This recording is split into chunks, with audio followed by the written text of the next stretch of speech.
22শে শ্রাবণে অনাদরে কবিগুরু পূর্ব বর্ধমান জেলা পরিষদের রবি মূর্তিতে পড়ল না মালা, তুঙ্গে বিতর্ক। অবশেষে কংগ্রেসের পক্ষ থেকে মাল্যদান। আজ 22শে শ্রাবণ বিশ্বকবি রবীন্দ্রনাথ ঠাকুরের প্রয়াণ দিবস। রাজ্য জুড়ে যখন নানা অনুষ্ঠানের মাধ্যমে কবিগুরুকে স্মরণ করা হচ্ছে, ঠিক তখন বর্ধমান শহরে প্রকাশ্যে এলো এক চরম উদাসীনতার চিত্র। বর্ধমান প্রশাসনিক ভবনের অন্তর্গত জেলা পরিষদীয় মূল ফটকের সামনে রয়েছে রবীন্দ্রনাথ ঠাকুরের আবক্ষ মূর্তি।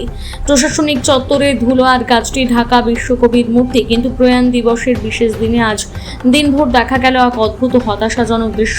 সকাল গড়িয়ে দুপুর পেরিয়ে গেলেও বিশ্বকবির মূর্তিতে পড়েনি একটিও ফুলের মালা। জেলা পরিষদ কর্তৃপক্ষ কিংবা রাজনৈতিক ব্যক্তিত্ব কারোর পক্ষ থেকে উদ্যোগ নিয়ে কবিগুরুর প্রতি শ্রদ্ধা জানাতে দেখা যায়নি। প্রশাসনিক চত্বরের মতন একটি গুরুত্বপূর্ণ স্থানে প্রয়াণ দিবসে বিশ্বকবির এই অনাদরের ছবি সামনে আসতেই ক্ষোভ প্রকাশ করেছেন পথ চলতি মানুষ ও স্থানীয় সংস্কৃতি প্রেমীরা।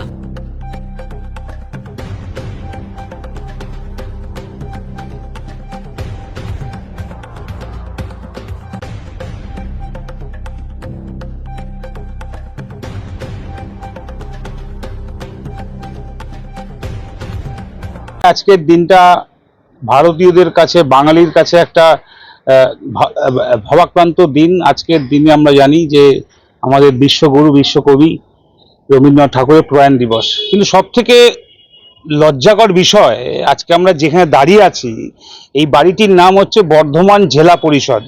একটা ঐতিহ্যবাহী একটা সংস্থা, যেখান থেকে বর্ধমানের সব কাজ করা হয় পঞ্চায়েত সংক্রান্ত। সেখানে আজকে আমরা ঘটা করে রবীন্দ্রনাথের মূর্তি বসিয়েছি।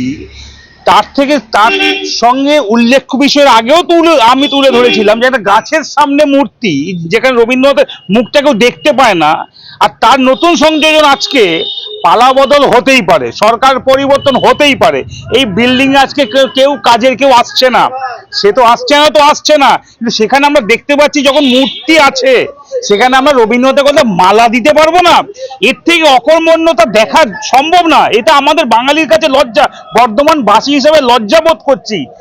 সেখানে আজকে আমরা এসে মাল্যদান করলাম এবং জেলা পরিষদ আজকে 1টা বেজে গেছে, এখানে মালা পড়েনি। এরপর যখন আপনারাই যাবেন এই সমস্ত আধিকারিকদের কাছে, আমরা দিতাম, আমাদের প্ল্যানিং করা ছিল, বিভিন্ন রকমের গল্প এরপর তারা দেবে। যে এটা আমাদের কাছে লজ্জা যে রবীন্দ্রনাথের গলায় আজকে মালা পড়লো না। আমরা এসে মাল্যদান করলাম, তাকে সম্মান জ্ঞাপন করলাম। আগামী দিনে আর এই জিনিস না হয়, সরকারের যেই থাক, সবুজ থাক, গেরুয়া থাক, সাদা থাক, লাল থাক, যেই থাক, কিন্তু আজকে এইসব মনীষীদের গলায় জন্মদিন মিটিংয়ে মালা পড়বে না, এটা লজ্জা আমাদের কাছে। ওই লোক দেখানো অনুষ্ঠান না করলে টাকা কামাতে পারবে না, এই হচ্ছে কাজ। অনুষ্ঠান করো, নতুন নতুন মন্ত্রী আসছে, নতুন নতুন এমএলএরা সব আসছে, নীলবাতি লালবাতি গাড়ি জ্বালিয়ে আসছে, কনভয় নিয়ে আসছে, পাইলট নিয়ে আসছে। ন্যূনতম যে কাজ এমএলএদের, ন্যূনতম যে কাজ জেলা পরিষদের, পৌরসভাদের, সেই কাজ তারা করতে ব্যর্থ।